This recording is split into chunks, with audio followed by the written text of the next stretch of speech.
Bienvenue sur l'épisode 61 de Plein potentiel. Vous connaissez peut-être l'expression on est la moyenne des 5 personnes les plus proches de nous. Cette expression-là, en fait, elle signifie simplement là, qu'on va souvent être influencé par les gens qui nous entourent. On va être influencé au niveau de nos comportements, de nos attitudes, mais aussi de notre bien-être en général. On peut penser que dans le milieu du travail, c'est un petit peu la même chose et que si on est entouré de personnes négatives ou manipulatrices, ben, inévitablement, ça va s'affecter dans notre performance au travail, mais aussi ça pourrait même impacter là, au niveau de notre vie personnelle, de notre vie familiale ou dans n'importe quel autre aspect en dehors du travail. C'est pourquoi aujourd'hui, j'ai reçu Cynthia Mathieu, qui est une chercheuse et enseignante à l'Université du Québec à Trois-Rivières.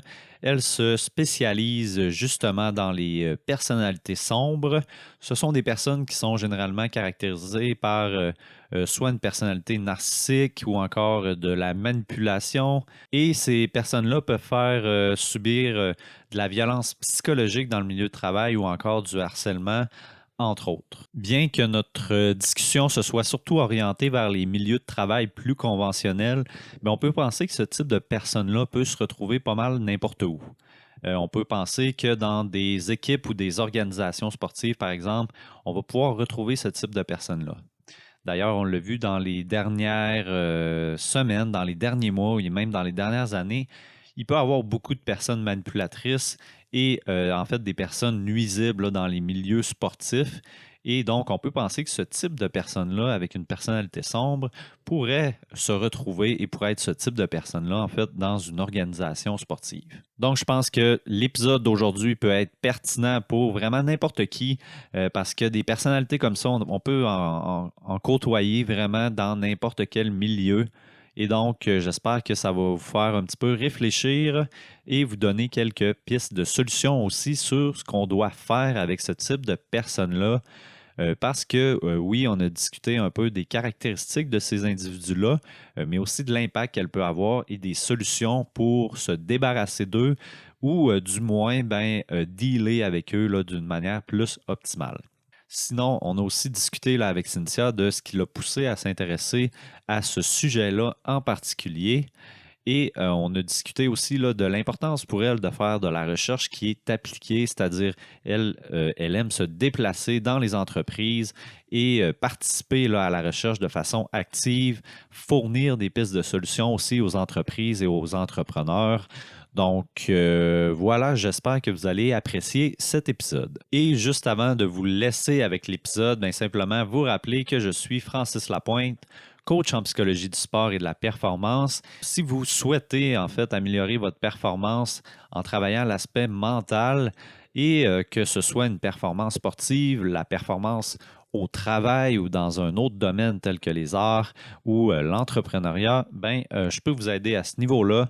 Donc, j'offre des services de coaching pour renforcer votre mental et vraiment développer là, des aptitudes et des techniques qui vont vous permettre de mieux maîtriser les aspects émotionnels et mentaux de la performance. Vous pouvez retrouver plus de détails sur mes services sur mon site web francislapointe.ca ou sur mes réseaux sociaux qui se retrouvent dans la description de cet épisode.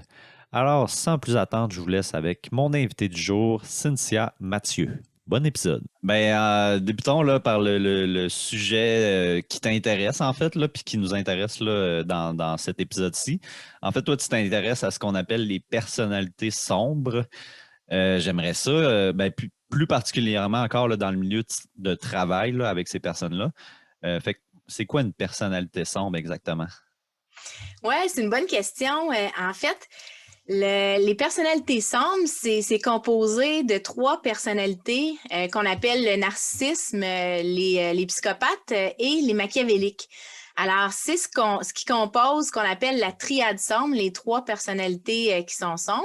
Et ce qu'on étudie quand on les étudie en milieu de travail, c'est pas tant le trouble de la personnalité, parce que un trouble de personnalité en psychiatrie, c'est étudié aussi. Je te dirais que, par exemple, quand on étudie les narcissiques en milieu de travail, on va étudier ce qu'on appelle la personnalité sous-clinique. En anglais, on dit subclinical.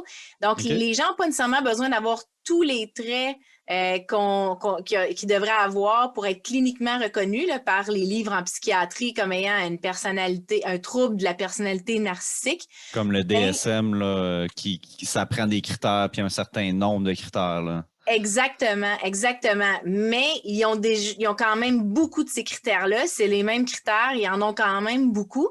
Puis, je te dirais même que plusieurs pourraient être cliniquement reconnus comme ayant le trouble de la personnalité aussi. C'est juste que les mesures qu'on utilise en milieu de travail sont pas les mesures cliniques, évidemment, là, qu'on utilise quand on va évaluer des gens là, en psychiatrie, c'est certain. Là. Est-ce que c'est des mesures justement spécifiques au milieu de travail, donc avec des énoncés qui sont vraiment appropriés à ce contexte-là? Oui, ben c'est préférable. Tu as des mesures que tu peux utiliser dans la population en général, puis dans les recherches qu'on va utiliser, mais par exemple, avec des collègues, nous, on travaille sur des mesures qu'on applique en milieu de travail. Alors, les énoncés, c'est pas j'aime j'aime être violent envers les autres. Donc, c'est pas mal plus subtil que ça. Puis, c'est pas nécessairement juste lié sur les traits de personnalité en milieu de travail, mais beaucoup aussi sur comment on pense que les gens qui présentent ces personnalités sombres-là répondraient à des questions liées au milieu de travail, leur conception de ce que c'est, dans le fond, une équipe de travail ou le leadership, par exemple. Mhm. Donc, c'est vraiment plus ce type de mesure-là. Puis à quel point c'est fréquent d'avoir ce type de personnes-là mettons, dans une grosse entreprise, là? Ben, c'est ça qui est un peu plus difficile parce que c'est pas, dans le fond, mesuré avec des mesures cliniques. C'est dur de savoir c'est quoi la proportion des individus en entreprise qui présenteraient ces personnalités-là. Mais tu vois, pour le narcissisme, dans la population en général, on parle d'environ 6 OK. des gens. Pour les psychopathes, on parle d'à peu près 1 dans la population en général. Mais il y a une étude qui est sortie il y a quelques années qui utilisait la mesure clinique de psychopathie, la même qui est utilisée en prison ou dans les Mhm. établissements psychiatriques. Ils ont évalué des cadres supérieurs dans des grosses compagnies américaines et ils ont trouvé un taux, dans le fond, cliniquement reconnu là, de gens sur l'échelle de psychopathie d'environ 4 3,9 Donc, OK. c'est supérieur à ce qu'on retrouve dans la population en général qui est à 1 Mhm. Alors, on peut s'imaginer qu'effectivement, ils sont quand même présents dans les organisations. Là. Ouais, puis moi, ça me fait penser en fait là, à des personnalités un peu qui ont fait les manchettes dans les dernières années, peut-être, là, puis là, je vais peut-être un peu à l'extrême, là, mais moi, je pensais peut-être à Weinstein, Epstein aussi, là, Jeffrey Epstein, là, qui est un entrepreneur qui est allé en prison parce qu'il avait fait des agressions sur des femmes, là, puis que, en tout cas, je ne sais pas si tu as vu le documentaire sur Netflix, mais d'après moi, il cotait là, sur une de ces échelles-là. Là. Ben, tu sais, je peux pas diagnostiquer là, des gens que j'ai pas Ouais, ouais, rencontrés, évidemment. Là. mais je peux te dire que ce qu'on sait là, dans les études au niveau des personnalités sombres, c'est qu'ils sont associés, là, même dans les études que moi j'ai faites, sont associés au harcèlement sexuel. Ils sont associés aussi à la fraude corporative, à la fraude commise par les gens à l'intérieur de leur propre organisation. Mhm. Donc, on sait que ces gens-là sont à la source de plusieurs problèmes à l'intérieur des organisations. Puis ceux que tu as nommés, dans le fond, les problèmes que tu as nommés, que ce soit le harcèlement, que ce soit la fraude, ou ainsi de suite, ça fait partie des comportements, je dirais, inadéquats que ces gens-là peuvent avoir parfois en milieu de travail. Fait que même si je connais pas leur cas là, nécessairement en particulier, je pourrais pas les diagnostiquer, mais c'est important de savoir qu'il y a quand même des profils d'individus très spécifiques qui sont plus prompts à faire ce type de comportement-là, puis à rendre les milieux de travail très toxiques. Hein. On en entend beaucoup Mhm. parler des milieux de travail toxiques dernièrement, justement, dans les médias. Mais Ouais. effectivement, c'est c'est le résultat de l'embauche d'individus qui souvent ont des profils quand même, quand on les regarde, assez similaires à ceux des profils des gens que j'étudie là, comme personnalité sombre. Ben, on en a parlé récemment avec la gouverneure générale là, qui avait un environnement toxique là, au Canada. Mais est-ce que là, tu parlais un petit peu de comportement là, que ces gens-là peuvent avoir? Est-ce que ça peut aller jusqu'à la violence physique, psychologique ou même l'agression sexuelle? Ça peut aller quand même assez loin, dépendamment de la personnalité. Il y a plus de risques avec une personnalité, par exemple, pour les psychopathes. Ouais. Mais oui, ça peut quand même aller assez loin. C'est sûr que dans les cas d'harcèlement ou de violence au travail, la grande majorité du temps, on va retrouver plutôt la violence, la violence psychologique, la violence, évidemment, le harcèlement sexuel. Ça, on va le voir. Mais quand on a affaire avec une personne qui a une personnalité sombre, je dirais surtout avec les psychopathes, ce sont des gens qui sont quand même assez impulsifs puis qui peuvent être assez violents. Donc, je dirais que oui, dans leur cas à eux, définitivement, la violence, même en milieu de travail, pourrait mener à de la violence physique là, si jamais les conditions là, étaient propices à ça pour l'agresseur. OK. Puis, c'est quoi l'impact que ça peut avoir là, de côtoyer régulièrement quelqu'un comme ça là, dans son milieu de travail? Ben, tu sais, tu en as parlé tantôt, on parlait des milieux qui sont toxiques, mais dans ces milieux-là, à un moment donné, ce qu'on voit, c'est le bout de l'iceberg, là, tu sais, parce que ce qu'on voit, on va le voir dans les médias, mais c'est les employés qui en peuvent plus, là, qui vont voir souvent les médias pour en parler, soit parce qu'ils font plus confiance à leur organisation ou qui ont essayé puis que finalement ils sentent qu'il n'y a rien qui s'est passé. Mais l'impact, je dirais, sur les gens est assez désastreux, là. On parle de beaucoup de souffrance psychologique, on va parler de symptômes de dépression, d'anxiété, de stress. Évidemment, une baisse de productivité puis de motivation là, dans ton travail, puis une baisse de productivité pour l'organisation en général aussi. Puis dans les équipes où il y a quelqu'un qui va faire du harcèlement, où il y aurait un individu qui a une personnalité sombre, on voit qu'il y a un plus haut taux de roulement aussi. Les gens quittent soit l'équipe de travail ou ils quittent l'entreprise aussi. C'est certain que de perdre des bonnes ressources, ça coûte très cher là, pour les organisations. Fait que je dirais que sur le plan humain, c'est assez désastreux. Puis sur le plan de l'entreprise, les coûts pour l'entreprise sont assez grands aussi. De un, parce qu'ils sont plus à risque de faire de la fraude, mais aussi parce que, dans le fond, ça coûte cher d'avoir à remplacer des bons employés surtout. Donc, ces gens-là font beaucoup de dommages. Il ne faut pas oublier que même si c'est en milieu de travail, les individus qui sont impactés, donc qui vivent l'impact d'avoir à côtoyer ces individus sombres-là, bien, quand ça affecte leur santé psychologique, quand ça affecte leur santé même des fois physique, bien, ça les affecte dans toute leur vie aussi, hein? Donc, ça affecte pas juste eux, ça affecte leur famille. S'ils ont des enfants, ça va affecter la façon dont ils vont interagir avec leurs enfants. Ça a un impact sur leur couple. Donc, ça a un impact quand même assez grand dans la société. C'est pas juste pendant que l'individu est au travail, mais ça affecte l'individu dans toutes les sphères de sa vie aussi, là. Oui, ben c'est un sorte d'équilibre aussi, là, quand tu n'es pas bien dans ton travail, puis que tu n'es comme pas capable d'aller chercher cette satisfaction-là. Ça peut, après ça, tu arrives chez vous, puis tu peux être impatient, tu peux être frustré, tu peux amener ça chez vous, puis là, ben, tu viens que ça se manifeste chez vous, puis que là, tu n'es plus bien chez vous non plus parce que tu es plus frustré, tu n'as pas hâte de retourner travailler. Fait que là, ça devient-tu comme une genre de roue comme ça, là, Oui. Ouais, hein? Oui, puis j'ai vu des employés où c'est allé jusqu'à même les symptômes physiques. Hein, OK. des gens qui avaient excessivement mal au cœur ou même des vomissements juste en conduisant, en passant devant leur endroit où ils OK. travaillent.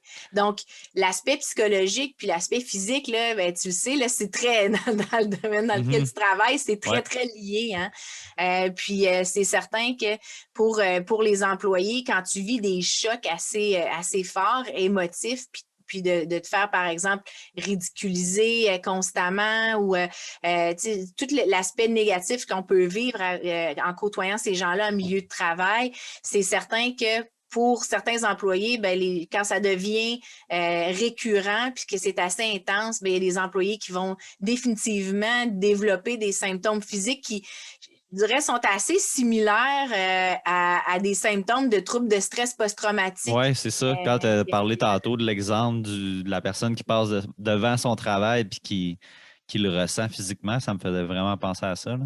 Exactement. Puis on voit à peu près le même genre, on voit à peu près le même genre de symptômes, surtout quand, je dirais, quand le choc ou l'impact est assez important, quand c'est répétitif, mais aussi quand c'est assez violent, même si c'est pas physique, là.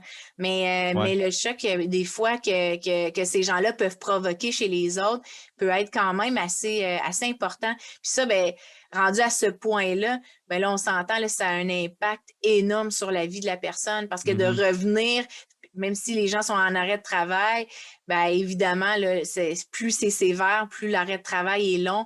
Ensuite, le retour au travail, c'est pas quelque chose qui est facile non plus, là. Surtout si l'individu qui est sombre est encore sur les lieux de travail, ça devient assez dur pour la victime là, à vivre, ouais. Puis tantôt, tu as donné comme exemple le fait de se faire ridiculiser devant d'autres personnes. Fait que, est-ce que ces personnes-là sont souvent en position de pouvoir, ce qui fait en sorte que même s'il y a des gens qui voient autour les événements, ils sont comme muselés, ils savent pas trop quoi faire parce que c'est quelqu'un qui sont au-dessus d'eux, c'est un gestionnaire, c'est un boss. Est-ce que c'est souvent ça, la figure de cas qui se produit? Oui, je te dirais que la personnalité machiavélique, c'est une personnalité qui est plus low profile, fait que c'est des gens qui sont un petit peu moins flamboyants, moins charismatiques, beaucoup moins impulsifs, fait que souvent, leurs manipulations sont extrêmement manipulateurs, mais est quand même, tu sais, quelque chose, ça se fait par en dessous, là, est plus caché, oui.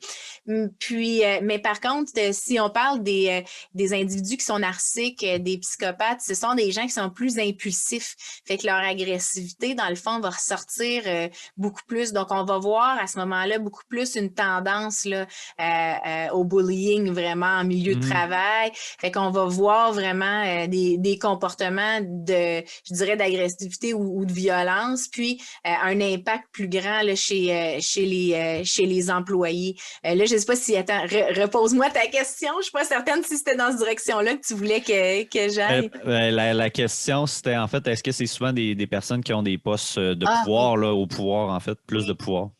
Oui, mais c'est là que je m'en allais, c'est vrai. Je voulais dire que même si, par exemple, c'est un collègue du même niveau, c'est quand même des gens qui ont un certain pouvoir formel ou informel, hein, faut comprendre.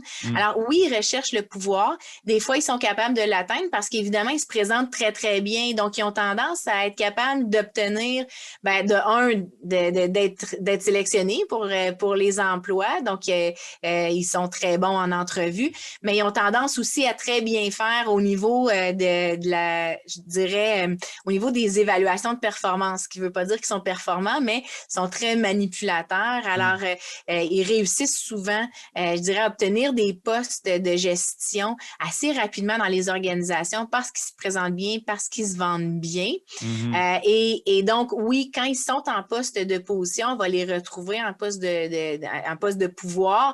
Et là, c'est très difficile pour les victimes, dans le fond, de réussir je dirais, à aller de l'avant puis à en parler, qui vivent des difficultés parce que l'individu a trop de pouvoir dans l'organisation. Puis politiquement, souvent, il s'est tissé une toile où est-ce qu'il a réussi à être ami ou à être proche de gens qui sont très influents. Donc, les gens osent pas dénoncer.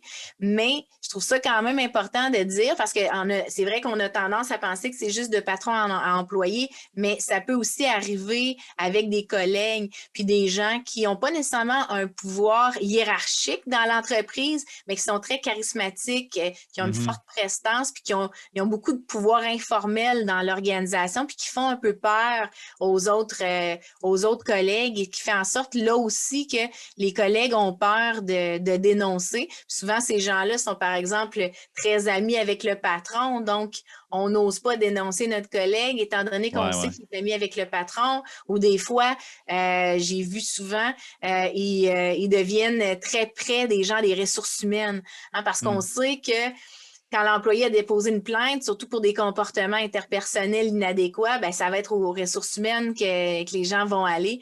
Alors, ils savent bien manipuler l'environnement, puis l'environnement politique aussi de l'organisation, puis ça leur donne encore plus de pouvoir puis plus de contrôle sur les autres, là. Puis j'imagine qu'en général, c'est pas orienté vers une seule personne, ces comportements-là. C'est-à-dire que le psychopathe ou le narcissique va pas juste faire ça avec une personne. Fait que, tu sais, si ces personnes-là se mettent à se parler, j'imagine qu'à un moment donné, il doit avoir, ça doit être utile, en fait, de commencer à en parler aux autres puis de voir, toi, comment tu te sens avec telle personne. Parce que s'ils se mettent à faire des liens entre eux et tout ça, puis en discuter, ils vont se rendre compte qu'ils vivent un peu toutes la même chose, là. Absolument, dans le fond, tu es même un peu dans les solutions, mais Oui, c'est je ça, dirais exact. que, ouais, oui, c'est vraiment très bien. C'est une solution, justement, de faire en sorte que les gens puissent discuter, en parler, puis pas rester seuls, là, avec ce qu'ils vivent. Mais je te dirais que, ils sont assez bons parce que une des tactiques qu'ils utilisent, c'est vraiment la tactique diviser pour mieux régner, hein. Mhm. Donc, c'est vraiment là, la tactique de un à un dans le bureau, discuter, amener les gens à penser d'une certaine façon, discréditer d'autres personnes. Ensuite, ils changent de bureau, puis là, ils repartent je dirais, Ouais. la même tactique avec d'autres personnes. Puis, ils font en sorte que, finalement qu'ils introduisent beaucoup de conflits dans les équipes de travail pour faire en sorte que les gens, justement, n'aient pas une bonne communication, une bonne collaboration. Puis de cette façon-là, quand on est dans un environnement qui est très compétitif, ben là, on n'ose pas aborder les problèmes, on n'ose pas dénoncer les gens. Alors, c'est vraiment une des tactiques, dans le fond, qu'ils utilisent, c'est de diviser les gens. Et donc, ce que tu apportais, c'est une solution qu'on conseille aux gens, c'est de dire, ben, essayez de voir par vous-même autour ou de parler un peu aux gens pour voir si vous êtes le seul à vivre ça ou il y a d'autres personnes. Mais en faisant ça, Vérifier aussi les infos qu'ils nous disent, là, tu sais, mettons, ils nous disent telle personne me dit que je sais pas, là, j'ai aucune idée, j'ai pas d'exemple, là, mais tu sais, d'aller vérifier avec la personne directement, là. oui, parce que, tu sais, ils peuvent te dire, telle personne m'a dit telle chose sur toi, ou ils peuvent dire, tu sais, donc ils peuvent inventer toutes sortes de choses, parce qu'évidemment, ces personnalités-là sont associées aussi au mensonge. Donc, c'est sûr et certain que c'est pas toujours la vérité, là, ce qu'ils disent, puis ils prennent avantage de différentes situations. Fait que oui, Mhm. d'aller vérifier nous-mêmes. Par contre, si on commence à se douter que réellement la personne peut peut-être présenter une personnalité sombre ou bien que certains comportements vraiment inadéquats qui sont présents, il faut faire attention à qui on parle, hein, parce que Mhm. ça peut être très dangereux si l'individu sent on est sur le point de déposer une plainte ou qu'on est sur rencontrer des gens en lien avec les comportements qu'eux autres auraient eus. Entre autres, je te donne un exemple. J'ai vu dans certaines situations des victimes d'harcèlement qui étaient sur le point d'aller déposer une plainte contre leur agresseur et l'agresseur le su. De quelle façon, là, je sais pas, mais il l'a su et puis il a déposé une plainte d'harcèlement contre la victime avant. Et là, dans le OK. fond, ça devient Ah ouais. extrêmement compliqué à gérer là, pour les RH. Ils reçoivent ça, une première plainte, là, la deuxième, là, ils C'est une reçoivent la parole première. contre l'autre, là. Ben, c'est ça, exactement. Et puis, une erreur des fois que les gens de ressources humaines font, puis j'en parle beaucoup à mes étudiants en ressources humaines, l'importance de vraiment faire une bonne analyse de la situation pour vérifier est-ce que ce qui m'est apporté, est-ce que c'est un conflit dans une équipe de travail ou entre employés où est-ce que ça pourrait être du harcèlement. Et si on a un doute que ça peut être du harcèlement à ce moment-là, moi, je conseille de faire affaire avec un enquêteur externe, là, même s'il n'y a pas nécessairement de plainte officielle qui a été déposée aux normes du travail, mais vraiment d'aller bien s'entourer d'experts pour s'assurer que la situation, qu'on comprenne bien la situation, puis de prendre quelqu'un de l'externe, bien, c'est quelqu'un qui est neutre aussi à l'intérieur de l'organisation. Donc, c'est quelqu'un que, si par exemple, on se doute qu'un des individus a une personnalité sombre, c'est quelqu'un que la personne n'aura pas probablement pas encore eu l'occasion de manipuler. Donc, l'individu arrive de façon beaucoup plus neutre. Donc, ça c'est une des suggestions que je fais là, à ce niveau-là. Là. Pour faire un pont, là, tu donnes des exemples là, vraiment cliniques, là, en fait. Là, toi, ton rôle, oui, tu enseignes, tu fais de la recherche, mais est-ce que tu t'impliques dans les entreprises? C'est quoi ton rôle là, dans les entreprises pour faire, je ne sais pas, connaître ça? Qu'est-ce que tu fais exactement avec les organisations? Oui, ben en fait, je dirais que moi, je crois beaucoup à la recherche-action. Là. Donc, toute la recherche que je fais à l'intérieur des entreprises, c'est vraiment d'essayer d'aller comprendre le rôle de la personnalité en général, les personnalités sombres, mais différents traits de personnalité, même de façon plus globale, sur les différents comportements que les gens adoptent en milieu de travail. Donc, pas juste les comportements négatifs, mais aussi sur, par exemple, la satisfaction au travail, le bien-être. Donc, ce que je fais, c'est que je travaille avec les entreprises, puis je mène des sondages pour eux. Eux, souvent, paieraient, dans le fond, des compagnies pour faire passer des sondages. Moi, je le fais, dans le fond, de façon gratuite, dans la mesure où c'est un partage, hein, c'est une collaboration. Ouais. Dans le fond, c'est sous le sceau d'une recherche. Puis je regarde dans le fond leurs résultats. Je peux leur donner des recommandations. Mais évidemment, quand je travaille avec les différentes compagnies, ben, tout demeure confidentiel auprès des employés et ainsi de suite. Mais c'est juste que par la suite, ensuite, je prends plein de données que j'obtiens de plein de types d'entreprises sans jamais nommer l'entreprise. Puis là, je fais plein d'analyses pour essayer de vraiment mieux comprendre le rôle de la personnalité sur le leadership, sur le bien-être au travail aussi. Parce que autant que je m'intéresse aux personnalités sombres, je m'intéresse beaucoup à la santé mentale des employés. Bien évidemment, il y a un lien, mais je travaille beaucoup aussi sur le leadership. Donc, l'aspect du leadership sombre, évidemment, mais je développe aussi des instruments sur le leadership positif. Donc, j'appelle en anglais, là, je pense qu'il n'y a pas de traduction vraiment, mais c'est à la place du dark leadership, le bright leadership. Donc, ma mesure, ça va être ça. C'est vraiment les comportements positifs. Mais tu comprends qu'évidemment, les individus sombres scoreraient faible sur une mesure de leadership positif qui est axée sur les gens, sur l'écoute, sur l'empathie, et ainsi de suite, parce que c'est des émotions puis des comportements qu'eux autres sont pas prompts à adopter du tout. Là. Mais là, étant donné qu'il y a de la confidentialité par rapport à ça, après ça, tu fais quoi avec ça? Mettons que tu as identifié là, dans une entreprise qu'il y a des personnes justement qui ont des comportements malsains, là, qui sont dans les personnalités plus sombres. Oui. Tu peux pas aller dire à la compagnie telle personne, faudrait que tu te débarrasses de ça. Là. Ben, tu sais, non, mais ça dépendrait du projet de recherche, mais c'est pas le type de projet, dans le fond, que je mène. C'est vraiment plus à regarder, dans le fond, différents traits de personnalité associés, dans le fond, personnalité sombre et d'autres traits de personnalité aussi. Puis, il n'y a pas de diagnostic qui est posé là, dans l'entreprise parce que j'ai pas utilisé, tu sais, dans le fond, on n'a pas d'instrument encore validé à utiliser à l'intérieur des entreprises qui pourraient donner un indice à ce niveau-là. Donc, les entreprises qui travaillent avec moi le font pas nécessairement pour obtenir des données sur les personnalités sombres. D'ailleurs, ils en obtiennent pas, mais vraiment pour avoir un portrait du bien-être dans leur organisation, des traits de personnalité, dans le fond, quand ils font la sélection, pour essayer de comprendre qu'est-ce qui est associé à quoi, au bon comportement, puis au style de leadership. Fait qu'on est plus là-dedans que spécifiquement. Donc, j'ai jamais essayé d'identifier, par exemple, des individus là, qui étaient sombres. Puis c'est encore une fois, c'est important de comprendre que c'est sur un continuum aussi. Donc, tant qu'on n'a pas je dirais, je cherche en français, mais d'un score, tu sais, vraiment, ou dire, bon, mais si l'individu score au-dessus de ça, bon, mais on considère qu'il est narcissique, en bas de ça, on considère qu'il Une l'est pas. limite claire, là.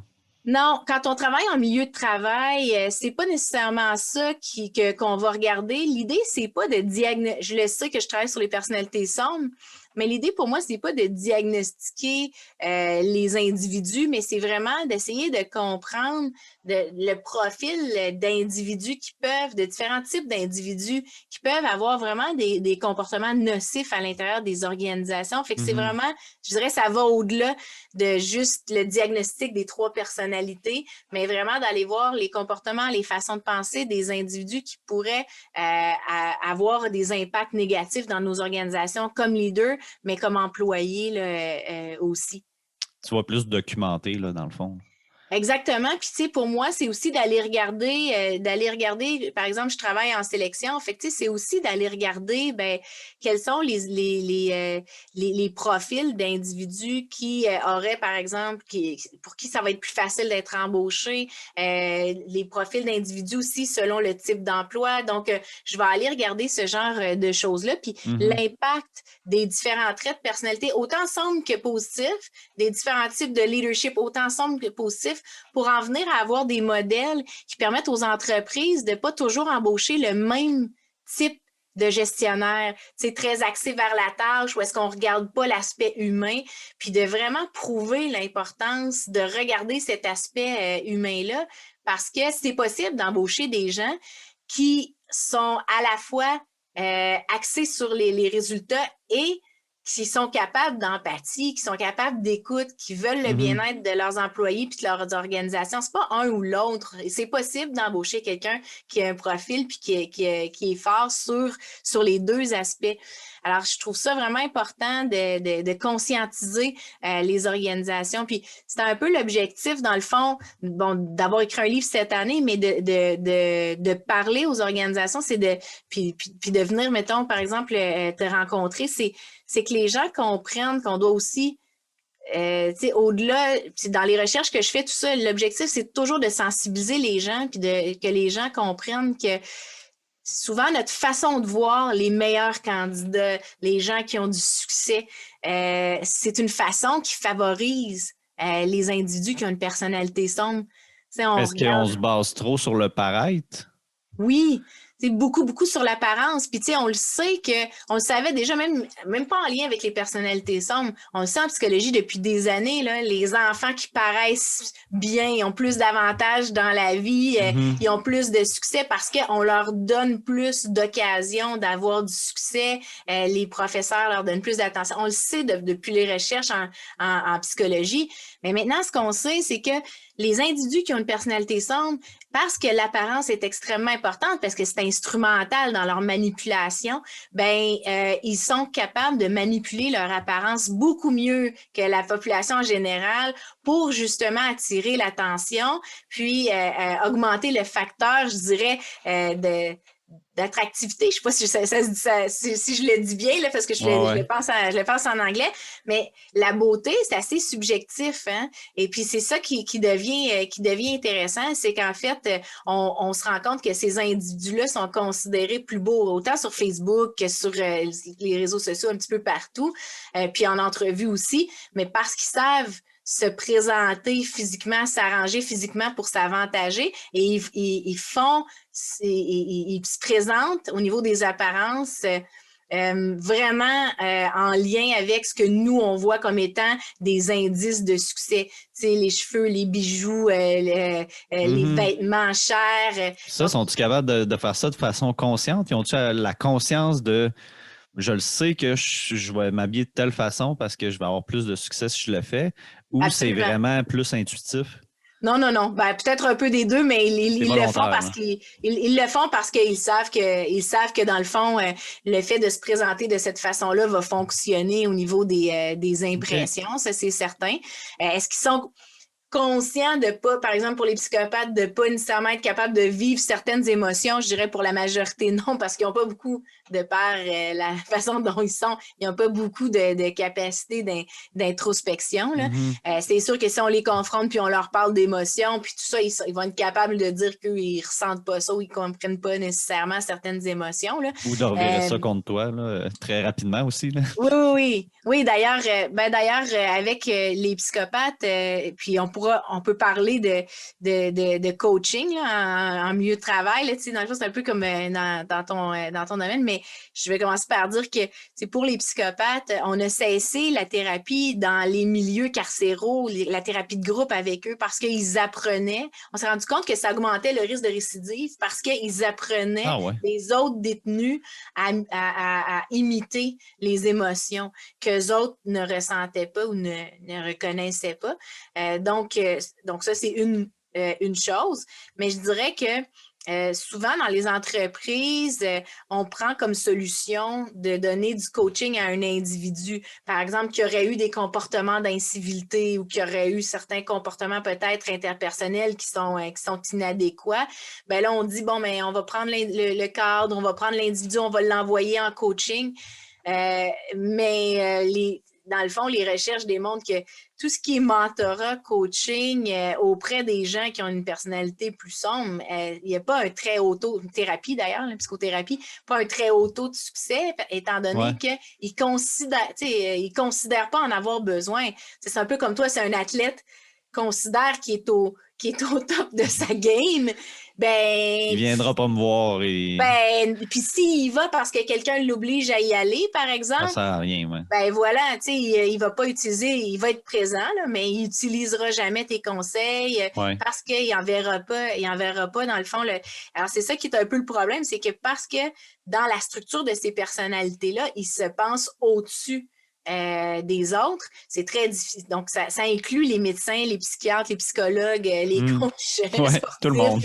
Tout le monde. Ça fait en sorte qu'ils ne sont pas très enclins à être ouverts, à écouter, dans le fond, des conseils. D'ailleurs, en milieu de travail non plus, si c'est des cadres, on voit très bien que, c'est ça que je te disais, là, j'étudie un peu le lien avec les comportements, ça, mais ils sont très peu à l'écoute des gens autour d'eux. Donc, c'est très difficile d'être un bon conseiller pour ces gens-là parce qu'ils ne sont pas du tout à l'écoute, ils sont convaincus d'avoir toujours raison. Alors, le coaching, pour ces gens-là, n'est peut-être pas la meilleure. Je ne dis pas que le coaching ne fonctionne pas, absolument pas, mais avec ces gens-là, c'est très difficile d'obtenir des bons résultats puis de voir vraiment des changements à long terme au niveau de leur comportement puis de leur façon d'agir avec les autres. Là. Puis même les psychopathes, même au niveau de la thérapie, il me semble que c'est pas le type de clientèle qui sont les plus difficiles à traiter, les psychopathes, et les moins enclines à changer, en fait. Là. Oui, absolument, parce que dans le fond, souvent la thérapie est basée, surtout la thérapie pour les gens qui commettent des crimes ou souvent ces gens-là, on va les rencontrer suite au fait qu'il ait commis des crimes, donc soit dans un milieu carcéral ou ailleurs, ou même si c'est par exemple en entreprise, ça serait suite à des comportements inadéquats ou qui auraient été faits. Mais c'est parce qu'ils ne sentent pas le remords, ils ne sentent pas la culpabilité, ils ne sentent pas, dans le fond, la peine des autres parce qu'ils n'ont pas d'empathie. C'est des émotions qu'ils ne connaissent pas, hein, puis on le sait après avoir étudié beaucoup les scans au niveau du cerveau. Alors, donc, on sait que c'est des émotions qui ne vivent pas. T'sais, contrairement aux narcissiques puis aux machiavéliques qui, eux, c'est très faible, leur niveau d'empathie pour les autres, puis ils vont prendre les idées des autres, puis se les approprier, ainsi de suite. Puis ça les empêchera pas de dormir, comme on dit. Pas mal, Non, mais le psychopathe, réellement, lui, c'est beaucoup plus difficile de faire de la thérapie parce que, justement, c'est difficile d'avoir une... Je ne sais pas si le mot emprise est bon, parce que ça a l'air comme si le psychologue a une emprise, mais c'est plus dans le sens où il n'y a rien qui les affecte. Donc, c'est souvent, tu vas travailler, par exemple, en prison avec les criminels, on va travailler un petit peu sur comment l'empathie, augmenter l'empathie, comprendre l'impact que les gens peuvent avoir sur les autres à long terme avec ces comportements-là, ainsi de suite. Mais avec eux, c'est pas possible parce qu'ils en ressentiront jamais. Donc, même si on l'explique, Alors, à ce moment-là, on base plus la thérapie sur la diminution de l'impulsivité, puis les conséquences. Donc, essayer de... Parce que s'ils voient qu'il y a des conséquences comme désagréables, là, ils vont peut-être changer un peu, mais c'est certainement, si ils changent certains comportements, ça va vraiment être parce que ils ont l'impression que ça les avantage eux et non pas Ouais. parce qu'ils se sentent coupables pour la victime, là. C'est un peu comme la réduction des méfaits avec les alcooliques et les toxicomanes, là. Exact. Ben oui, Ouais. c'est ça, exactement. Fait que, tu sais, si tu travailles avec eux, mais tu n'en arriveras jamais à faire en sorte que ce soit des gens, dans le fond, qui aient une conscience ou une morale parce que ils ont justement, c'est ce qui les définit. Ils n'ont pas de conscience puis ils n'ont pas de morale. Donc, ils ne comprennent pas la différence entre le bien et le mal. On parle des psychopathes, là, mais Ouais, c'est vraiment, ça, je vraiment. voulais. Ouais. On fera pas le parallèle, on parle plus des toxicomanes et des alcooliques, là, mais le lien, c'était plus qu'ils ont fait de la réduction des Ouais. méfaits. Exact, exact. Exact. Euh, mais juste revenir un petit peu en arrière, là, on a parlé de solutions, comme par exemple d'en parler avec d'autres employés, voir là, est-ce qu'ils ont le même problème, est-ce qu'ils ont de la difficulté avec cette personne-là. Mais sinon, au niveau des solutions de quoi faire avec ce type de personne-là, y a-t-il d'autres choses sinon? Moi, je dirais là, la première chose, quand on sent qu'on est avec. De toute façon, c'est pas juste pour avec les gens avec des personnalités saines. On sait qu'on sent que quelqu'un peut nous être nocif ou a des comportements vraiment qui nous blessent. Il faut vraiment prendre une distance avec ces gens-là, faire très attention à ce qu'on leur dit, aussi parce qu'on sait qu'ils ont une tendance à pas être très consciencieux dans leur travail ou à peut-être pas être très éthiques dans leur comportement. Hmm. Et au travail, ben, je pense que c'est super important pour les gens d'être capable de vérifier tout le travail qu'eux autres remettent pour Hmm. s'assurer que la personne ne les manipule pas ou ne les fait pas. Parce qu'on voit ça dans les cas de fraude, par exemple, là, la personne qui manipule d'autres pour qu'ils fassent des choses qui bénéficient Ouais. à la fraude là, ou une corruption, peu importe ce qui est utilisé. Mais donc, faire très, très attention à tout ce qu'on remet, à tous nos documents, tout documenter, essayer de ne pas rencontrer la personne un à un le plus possible. Si on doit, bon, ben c'est correct, mais les communications le plus possible de façon écrite parce qu'on sait que les écrits restent. Et évidemment, ces gens-là n'aiment pas ça, ils n'aiment pas les rencontres où est-ce qu'il y a plusieurs personnes, ils n'aiment pas les choses, est-ce que les choses soient écrites, ils préfèrent parler au téléphone ou rencontrer les gens dans le corridor ou peu importe, parce que à ce moment-là, ben, c'est leur parole contre celle de l'autre Ouais. personne. Alors, si vous vivez des choses qui sont difficiles, moi, ce que je dirais, c'est documenter tout, tout, tout. L'heure, le jour, qu'est-ce qui a été dit, comment ça a été dit, qui était présent, puis vraiment monter un bon dossier parce que si un jour vous avez à faire, par exemple, une plainte ou quoi que ce soit pour harcèlement ou autre, ou si si l'autre personne est accusée de quelque chose, puis que vous travaillez en étroite collaboration, bien, il faut que vous vous protégiez. Puis, je dirais, pour les entreprises, c'est extrêmement important de changer la culture là, qui est juste axée sur le profit ou juste axée sur la performance pour vraiment inclure un aspect humain dans les organisations. Ça va empêcher d'embaucher autant d'individus qui ont ces types de traits-là parce qu'évidemment, en théorie, on embauche en lien avec nos valeurs, en lien avec notre culture organisationnelle.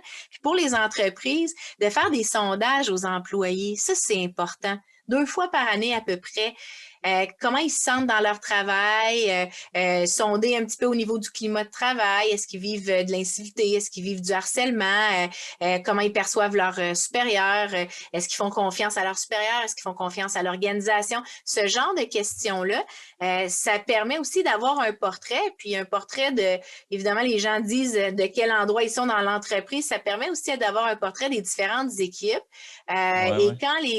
et aussi une autre chose, donc un sondage, ça donne un portrait, mais aussi les entrevues de départ, on oublie ça, hein? Mais quand les Hmm. employés quittent, de vraiment contacter ces employés-là pour vérifier pour quelles raisons ils quittent, parce qu'on sait qu'il y a un haut taux de roulement dans les endroits où il y a des individus qui auraient des comportements qui seraient abusifs, dans le fond, en milieu de travail. Fait que c'est important d'aller vérifier les raisons qui poussent les gens à quitter. De cette façon-là, ça nous permet à ce moment-là d'avoir un portrait puis d'intervenir là, le plus possible. Mais vraiment d'être à l'affût de ce qui se passe dans notre organisation. Et la dernière chose, je dirais, c'est peut-être d'installer d'avoir des lignes ou des façons pour que les employés puissent dénoncer de façon anonyme certains comportements étranges qu'ils voient, tu sais, qui peuvent être pas étranges, mais des comportements qui peuvent sembler être non éthiques ou des comportements peut-être problématiques au niveau interpersonnel. Donc, je pense que ça, c'est vraiment important aussi parce que c'est la meilleure façon de déceler la fraude, mais je pense que ce serait vraiment important de l'instaurer aussi pour d'autres types de comportements comme l'incivilité, le harcèlement, ainsi de suite, ce qui permettrait, dans le fond, de voir ce qui se passe à l'intérieur de ton organisation et puis de le faire de façon anonyme. Ça fait en sorte que les employés aussi ils se sentent plus protégés. Là. Puis un des éléments que tu as mentionné, là, c'est de faire peut-être le switch, là, de passer d'un mode performance et profit à un mode un peu plus humain. Là. C'est-tu quelque chose qui est difficile à faire pour une entreprise? Ça doit être quand même un gros contrat, ça? Bien, c'est un gros contrat, puis c'est comme tout je dirais, un changement là, de mentalité, parce que, tu sais, si on regarde la mentalité, il y a eu une période où la mentalité, c'était « t'es chanceux de travailler pour nous ». Ouais, ouais. Mais là, on est en pénurie de main-d'œuvre, là, entre autres au Québec, là, on est en pénurie de main-d'œuvre jamais vue. Mais là, il faut que la mentalité change pour « on est chanceux de t'avoir ». Il y a quelque chose de générationnel. Là. Les gens, ils ne s'attachent plus autant à un emploi, ils ne s'attachent plus à une organisation. En fait, ils sont attachés plus à l'emploi en général. Fait que, l'emploi, ils peuvent l'avoir dans plusieurs organisations. Oui, là. oui, puis tu sais, il y a une pénurie de main-d'œuvre, fait que le pouvoir est vraiment aux employés. Ouais, ouais, C'est ça qui devient intéressant. Mais tu sais, j'ai beaucoup entendu, telle génération ou telle génération, ils sont plus fidèles aux employeurs. Mais tu sais, moi, je me dis, ouais, mais si on regarde un petit peu le changement qui a été fait aussi au niveau des entreprises, tu sais, si tu regardes il y a plusieurs années, l'entreprise prenait tellement soin de leurs employés, ils payaient des fois des trucs quand l'employé se mariait, ils prenaient soin de la famille, il y avait vraiment des choses, tu sais. Dans le temps, là, tu vas me dire, ça fait longtemps, je le sais, c'était encore quand les entreprises étaient plus petites, la société était différente, mais je pense pas que je blâmerais juste ça sur les générations. Moi, je blâmerais ça aussi justement sur le fait que l'entreprise est devenue de moins en moins humaine. Donc, vraiment, si tu feras une entreprise où tu connais tes employés, tu en prends soin, tu prends pas juste soin d'eux quand ils sont au travail, tu en prends soin aussi à l'extérieur, puis tu participes, puis tu célèbres, dans le fond, les événements de leur vie ou peu importe, ben c'est sûr et certain que cet employé-là, il va avoir le goût de rester à travailler pour toi. Là. Tu fais partie quasiment de sa famille. Ouais. Là. En même temps, c'est plus facile justement pour ces grosses entreprises-là de mettre la faute sur quelque chose qui est externe à eux plutôt que de regarder qu'est-ce qui pourrait changer. Là. Voilà, mais moi, je dirais, qu'est-ce que l'entreprise fait pour faire en sorte que les plus jeunes générations aient le goût de rester là longtemps? C'est ça la question qu'il faut se poser. Ouais. C'est pas pourquoi les jeunes générations, c'est pas ça c'est mais qu'est-ce qui peut être fait?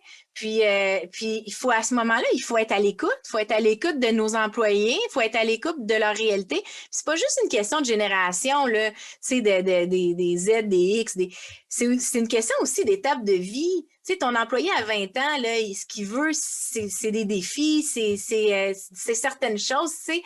Mais qu'est-ce qu'il veut? Il veut quand il va avoir 30 ans, mettons, 35 ans, puis qu'il va avoir 2, 3 jeunes enfants à la maison. Là, c'est peut-être autre chose que cet employé-là va vouloir. Puis là, quand il va être rendu à, je sais pas moi, 45, 50, puis que là, les enfants vont être plus vieux, là, il va être prêt à peut-être accéder à... Je dis ça là, de façon très générale, mais ce que je veux dire, c'est que des fois, on regarde ça de façon générationnelle, mais il y a aussi que si l'organisation était plus à l'écoute des besoins des employés, bien à ce moment-là, on embaucherait des gestionnaires qui sont eux aussi beaucoup plus à l'écoute, qui seraient capables de soutenir les employés, de leur donner la formation dont ils ont besoin, puis vraiment d'être capable de répondre aux besoins des différentes générations, des différents types d'employés qu'il y a à l'intérieur de son équipe. Mais pour ça, il faut que cette culture organisationnelle-là change. Puis, comme tu dis, c'est pas évident, là. Une culture organisationnelle, ça change sur une longue période de temps. Ouais, plusieurs années.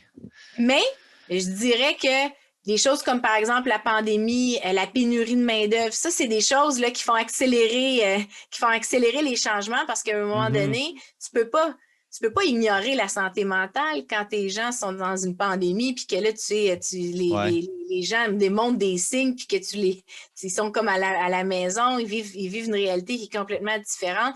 La santé mentale a pris beaucoup de place maintenant en milieu de travail, mais il faut que l'organisation soit capable de démontrer qu'elle peut s'adapter, là. Oui, puis qu'elle veut le bien de ses employés. T'sais, en anglais, on dit qui care, qu'il y a comme vraiment, vraiment un souci du bien-être des gens. Puis ça, c'est les organisations dans le futur qui vont être capables de retenir, d'attirer les meilleurs talents, c'est certain, puis qui vont être capables à la longue de continuer à bien aller, là. Puis, toi, au niveau personnel, qu'est-ce qui a fait que tu t'es intéressé à ce sujet-là en particulier? As-tu toi-même eu le malheur de travailler avec de ce type de personnes-là ou c'est autre chose?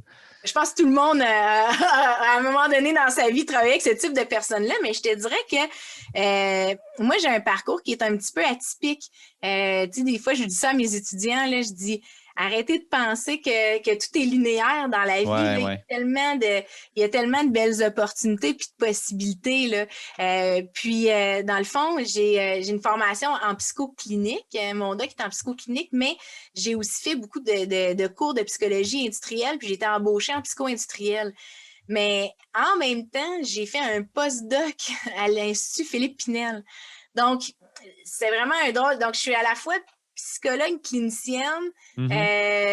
Donc, j'ai travaillé aussi en programme d'aide aux employés. Fait que la santé mentale au travail, mais en même temps, l'aspect criminel lié à la santé mentale, à la personnalité, entre autres les psychopathes. Puis, en même temps, j'ai travaillé dans les organisations. Fait que là, ça fait comme un peu un drôle de mélange. Mais ça fait ta couleur, justement. Là. C'est ça. Ouais. Ça fait une couleur qui est complètement différente, mais qui me permet qui m'a permis de voir que je travaillais avec je faisais de la recherche sur des individus, sur des criminels qui n'étaient pas du tout en milieu de travail pour me rendre compte que quand je travaillais en programme d'aide aux employés, quand les employés venaient me voir, ils me décrivaient les individus qui parfois les faisaient souffrir. Puis là, je me disais, mon Dieu, c'est les mêmes. C'est exactement les mêmes, les mêmes pas symptômes, mais c'est les mêmes traits ce que je vois à Pinel. Et là, j'ai commencé à m'intéresser à essayer de voir, où est-ce qu'ils en sont, ces individus-là qui sont, je dirais, plus fonctionnels, parce que les gens ne se retrouvent pas tous dans le milieu carcéral. Au contraire, ceux qui sont très manipulateurs sont capables, dans le fond, de rester à l'extérieur du système judiciaire. Et puis, des fois, ils ont les moyens aussi de cacher beaucoup des choses qu'ils font. Donc, je m'intéressais à ces gens-là, puis je réalisais qu'il n'y a pas beaucoup de différence là, entre les individus qu'on étudie dans le milieu carcéral, qui étaient je dirais, les échantillons avec lesquels je travaillais là, à Pinel, puis les individus en milieu de travail. Et là, ça m'a vraiment intéressée. Puis là, j'ai développé, c'est devenu vraiment une passion. Fait que j'ai commencé à développer, dans le fond, plus là-dessus. Puis j'ai commencé à travailler avec, je suis allée chercher des chercheurs, des collaborateurs qui sont vraiment, des experts de renommée mondiale dans chacun, de ces domaines-là. Puis ça m'a vraiment permis d'apprendre beaucoup de ces gens-là. Là, j'ai vraiment eu une chance incroyable de travailler avec eux, d'apprendre beaucoup de ces gens-là, puis de me permettre de développer ma propre expertise qui est vraiment plus liée à ces personnalités-là, puis au leadership plus sombre, mais en milieu de travail. Là. Puis, sais-tu justement qu'est-ce qui fait qu'il y en a qui sont fonctionnels puis d'autres qui se ramassent à passer leur vie en prison? C'est-tu de quoi que tu as regardé au niveau de la Oui. recherche?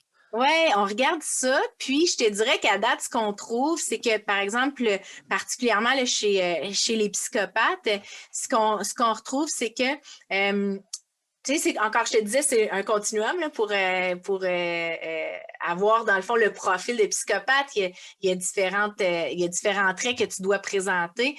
Donc, il y a une absence d'émotion, un certain type d'interaction avec les autres, la manipulation, aussi le fait qu'il y a une espèce de style de vie, là, vraiment, où les comportements, les gens ne sont pas responsables, ainsi de suite, très impulsifs. Et il y a l'aspect aussi de plus, je dirais, antisocial, le facteur antisocial qui, lui, est plus lié à la violence. Mais ce qu'on se rend compte, finalement, c'est que même si l'individu en milieu de travail puis l'individu en prison obtient le même score, fait que cliniquement, il est reconnu comme étant psychopathe, bien, celui qui est en milieu de travail, bien, il est moins impulsif, il commet moins de crimes, je dirais, là, de façon, des crimes juvéniles, des crimes au niveau de... Il n'y a pas de carrière criminelle autant. Ouais, ouais. Et puis, sa violence va être beaucoup plus camouflée. Là, donc, on va le retrouver justement peut-être la criminologie en col blanc, et ainsi de suite. Alors que Mais celui qui est en prison son va score être va le être même. aussi élevé, donc il va y avoir d'autres Oui. traits qui vont être plus forts que les autres ou? Exactement. OK. Et les traits qui sont le plus forts, c'est leur capacité interpersonnelle. Leur OK. capacité interpersonnelle à manipuler les autres, à être capable, dans le fond, de vraiment aller chercher les autres, leur charisme, et ainsi de suite. Mhm. Donc, ceux qui... Puis, on sait que il y a une partie de la personnalité, donc des personnalités sombres, qui provient de la génétique. Donc, environ, je dirais, on va arrondir, là, parce qu'il y a plein de recherches, mettons, à 60 OK. puis 40 qui serait l'environnement. Alors, quelqu'un qui est né psychopathe, s'il est dans je dirais dans une famille qui est plus aisée, où il a accès, dans le fond, à beaucoup de ressources, où il a accès à une bonne éducation et ainsi de suite, bien, il va justement apprendre à peut-être être un petit peu moins impulsif, il va moins Mhm. être exposé à la criminalité, et puis ça va lui permettre d'avoir l'air, en tout cas, de plus fonctionnel, alors que les psychopathes qu'on va retrouver plus en prison, eux, ben, ils vont avoir peut-être eu moins de chance là, Ouais. de développer ces capacités-là de manipulation, puis ces capacités-là interpersonnelles, donc de manipulation fine là, qu'on va retrouver Mhm. dans les milieux plus aisés. Puis, si par exemple, il y a eu accès à des écoles privées, il y a eu accès à des bonnes éducations à l'université, et ainsi de suite, ben, il est plus capable de développer une manipulation puis des comportements interpersonnels qui vont devenir payants pour lui. Et il faut comprendre que, donc, ils sont moins impulsifs, ils ont moins de criminalité, mais tels que mesurés, ils sont moins dans les gangs, sont moins dans les gangs de rue ou des choses comme ça, ou des gangs criminalisés.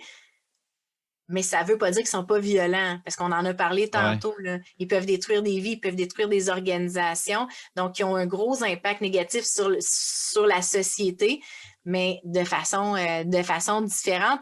Et le problème, c'est que le système est fait en sorte que c'est comme le crime parfait parce qu'ils peuvent faire un peu ce qu'ils veulent, puis c'est très difficile Ouais. de les reconnaître coupables. Beaucoup d'organisations ne rapportent même pas la fraude. 60 des organisations ne rapportent pas la fraude qu'ils vivent quand c'est leurs employés ou leurs gestionnaires parce qu'ils ont OK. peur, dans le fond, d'avoir une mauvaise publicité. Ça, ces Mhm. gens-là, ils le savent.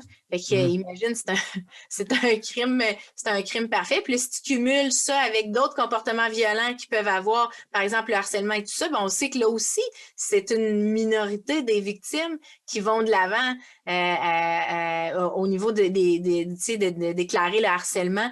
Donc, ils se retrouvent dans des crimes, dans le fond, dans un type de crime où Qui sont les gens... capables de s'en sortir, là. Absolument, Ouais. absolument.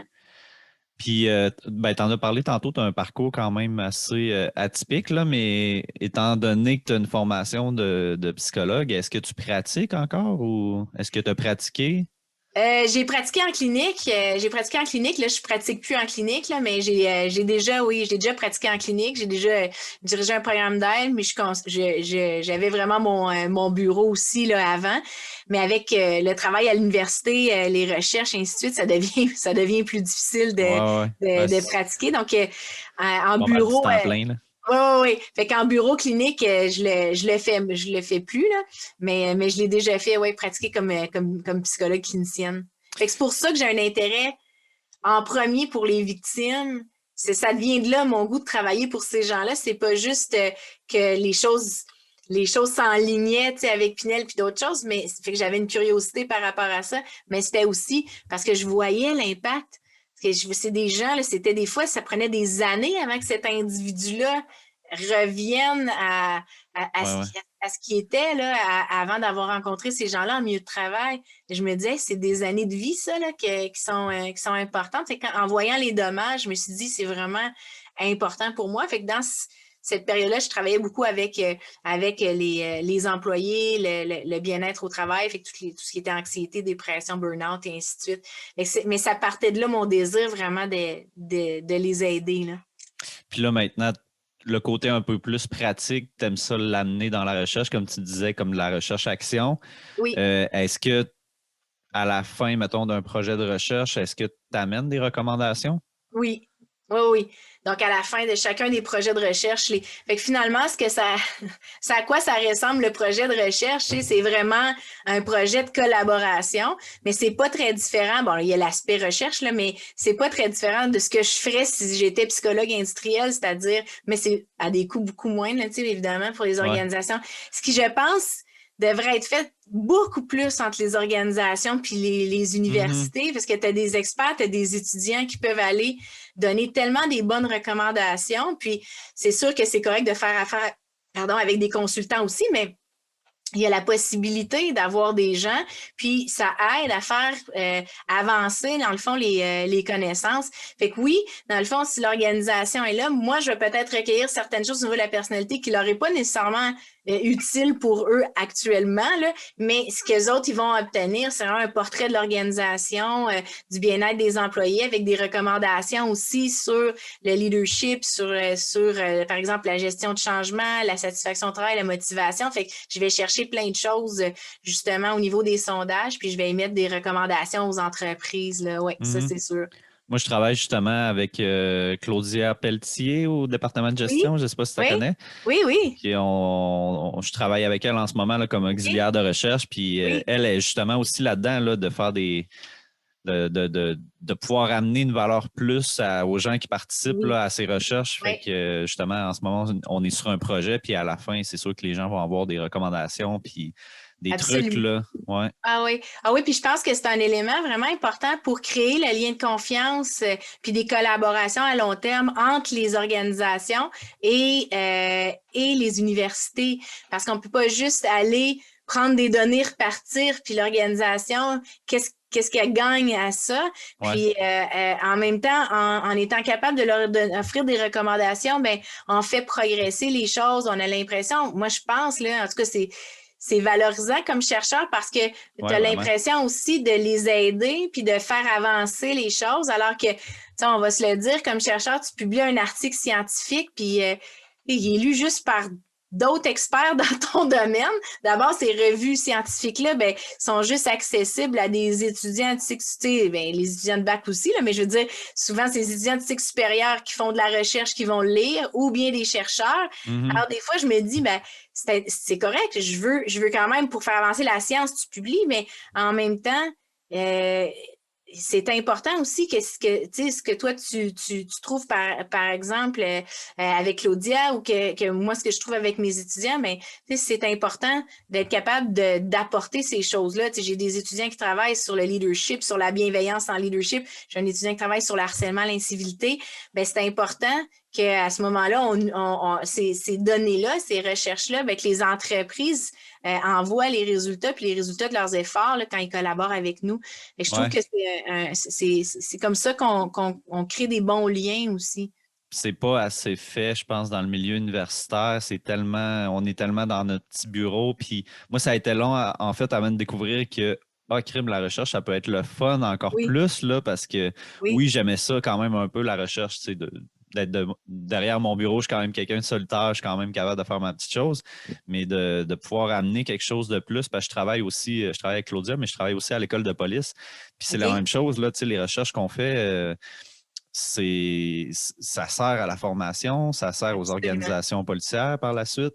Fait que, tu sais, d'avoir ce côté-là appliqué, moi, ça fait vraiment une grosse différence. Puis on dirait que là, ça m'intéresse beaucoup plus la recherche là, depuis que je travaille vraiment plus dans le concret, là.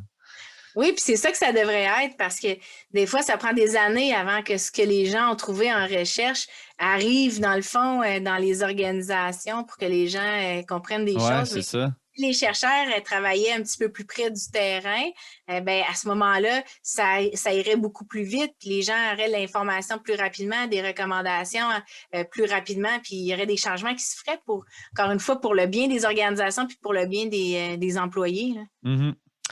Ben écoute, j'ai fait le tour de mes questions. Merci Good. beaucoup d'avoir accepté de Ouais. participer au podcast. Ça me fait plaisir. Merci de m'avoir invité. Je ne sais pas si tu as des pages, une page Facebook ou je pense que c'est un site web, là. Oui, site web Ouais. cynthiamathieu.com.